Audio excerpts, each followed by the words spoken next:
Il était une fois une petite poule rousse fort aimable. Un beau matin, cette petite poule rousse trouva des grains de blé et plutôt que de les picorer, elle se mit dans l'idée de les semer. Pour semer ces 5 grains de blé, elle appela ses 3 amis, le canard, le cochon et le chat, afin qu'ils viennent l'aider. Les 3 amis de la petite poule rousse ne pouvaient pas venir l'aider à semer les 5 grains de blé, car ils étaient tous très occupés. Le cochon grogna. « J'aurais bien voulu, mais je n'ai pas terminé mon repas. » Et il repartit comme il était venu. Le chat ronronna. « Une autre fois avec plaisir, car là je dois retourner à ma toilette. » Et il repartit sur ses pattes de velours. Le canard cancana. « Impossible pour moi, j'ai rendez-vous avec la canne de Jeanne. » Et il repartit en se dandinant. « Alors, je planterai ces graines moi-même, » dit la petite poule rousse. Et c'est ce qu'elle fit. Le temps passa et les grains de blé poussèrent.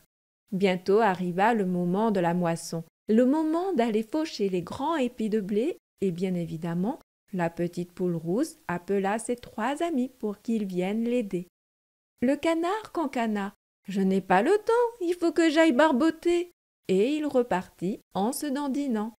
Le chat ronronna. « Quelle malchance! J'aurais bien aimé aller au moulin avec toi, mais je dois d'abord finir de laper mon lait, sinon il risque de tourner. » Et il repartit sur ses pattes de velours. Le cochon grogna. « Cela aurait été un plaisir, mais c'est le jour de mon bain de boue. » Et il repartit comme il était venu.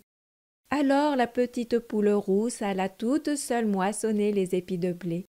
Une fois la moisson terminée, la petite poule rousse devait emporter le sac de grains de blé jusqu'au moulin, afin de les moudre pour en faire de la farine. Bien évidemment, elle fit appel à ses 3 amis pour qu'ils lui viennent en aide.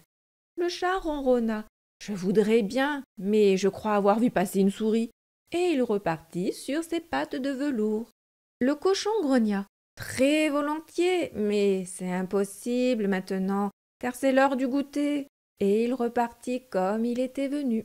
Le canard cancana. « Ça tombe mal, j'ai rendez-vous chez le médecin pour mon foie. » Et il repartit en se dandinant.